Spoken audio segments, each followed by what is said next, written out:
A major cell wall component of many fungi, including Aspergillus and Candida and other pathogenic fungi, is glucan. And there are a number of assays which have been designed to detect this biomarker in body fluids, for example in serum. And the particular assay that you're going to see is designed to pick up picogram levels of glucan in the circulation of patients with serious fungal infection. The patient sample is treated, and at the same time a standard curve of glucan is prepared against which the concentration of glucan in the patient sample is going to be calculated.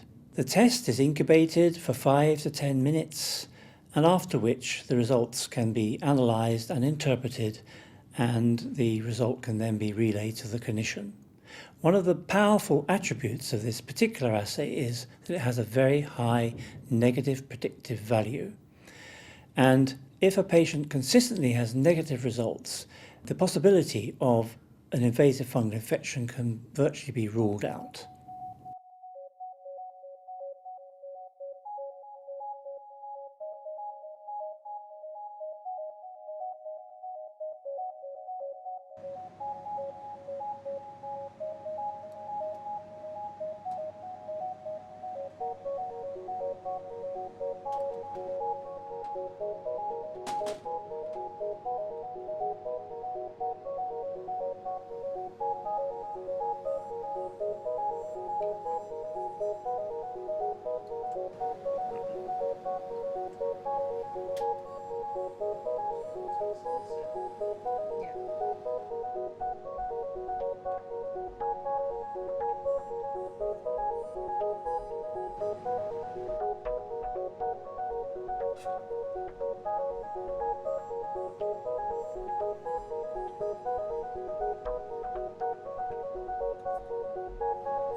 Results from the glucan procedure are presented in the format shown here.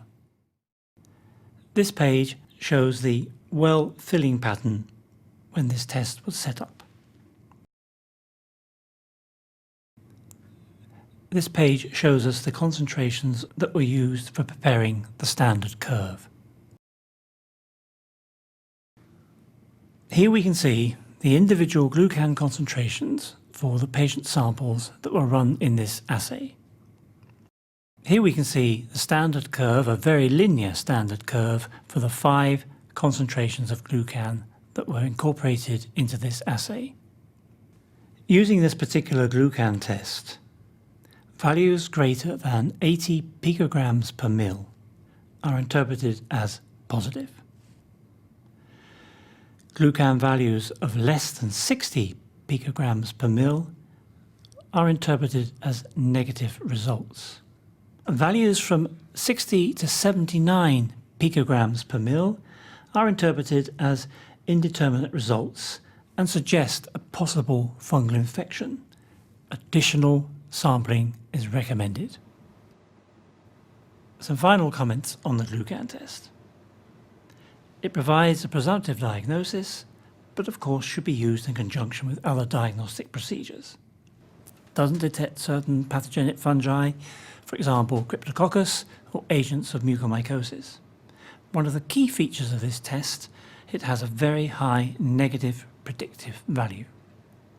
The test is easy to perform and is ideally suited to a reference laboratory dealing with a high throughput of samples.